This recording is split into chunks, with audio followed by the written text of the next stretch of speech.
Hi everyone, I'm Big John, and I'm here once again with my mom with another disability video. Last week we talked about the sit down restaurant, our favorite sit down restaurants at the Magic Kingdom, and we want to talk about this week. We don't normally do lunch reservations because we like to plan our reservations around our fast passes, but most people like to do it the other way around.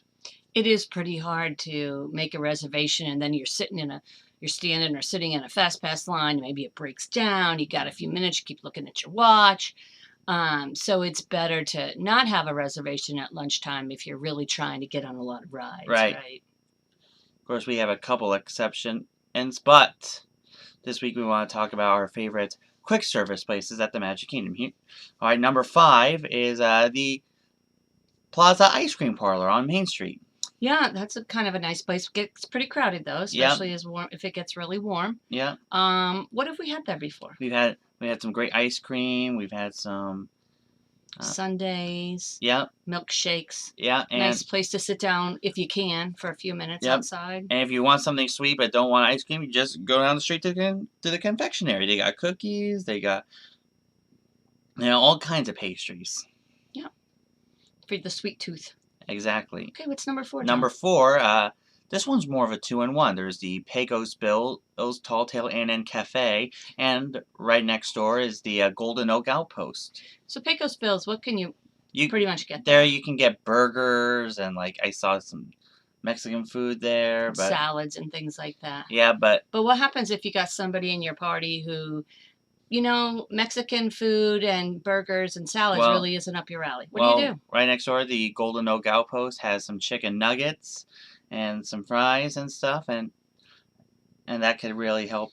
And so we've gone just right across a little Mhm. footpath, gotten that, Yeah. and brought it in with the rest of had the rest of our food, and then we could all sit together and eat, Yeah. which has worked out really nice. And that end of the building that is closest to the outpost is a little quieter. Mhm. It's a little smaller area.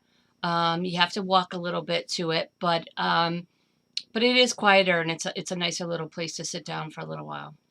All right, number 3 is Pinocchio's Village House in Fantasyland. Now, for those of you who've seen an earlier video that we did about the top 5 places to chill at the Magic Kingdom, like we've said before, it is a great place to just sit down and relax, especially before the lunch crowds. Yeah, if you're the family that has to eat, and make sure you get your lunch in, don't wait between 12 and 1.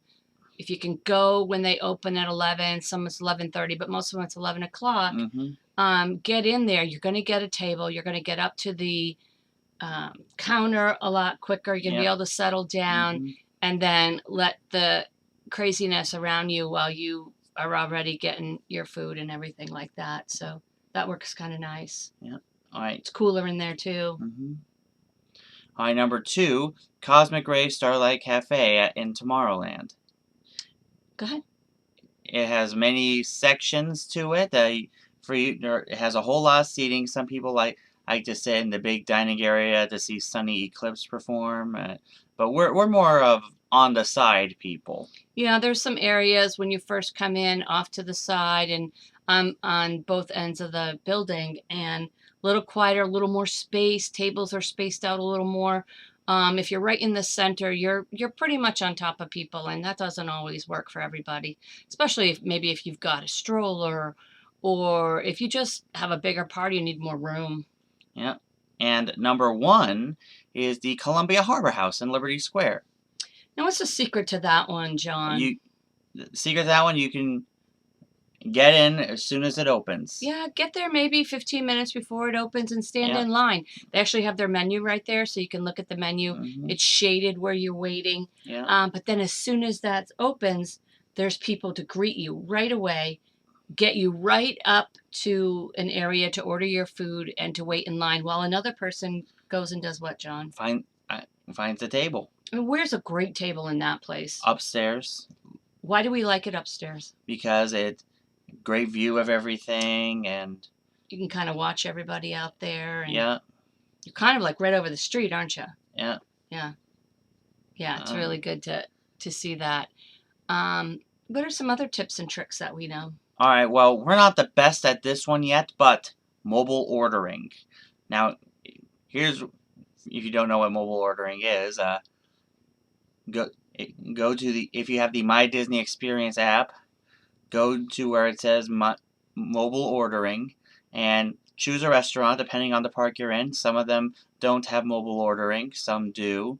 So just find the ones that do, And no matter if you're doing sit down, if you're doing mobile ordering, if you're doing counter service, most important thing is to sit down as a family, check out the menus, right?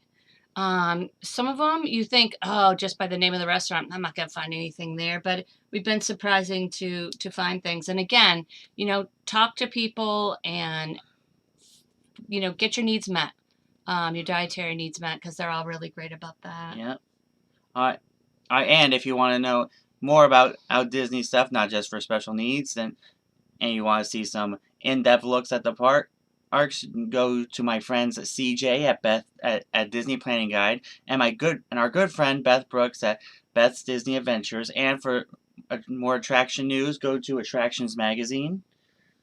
Thank you all for watching. Next week we'll have more stuff about restaurants at Epcot, and we will see you next time.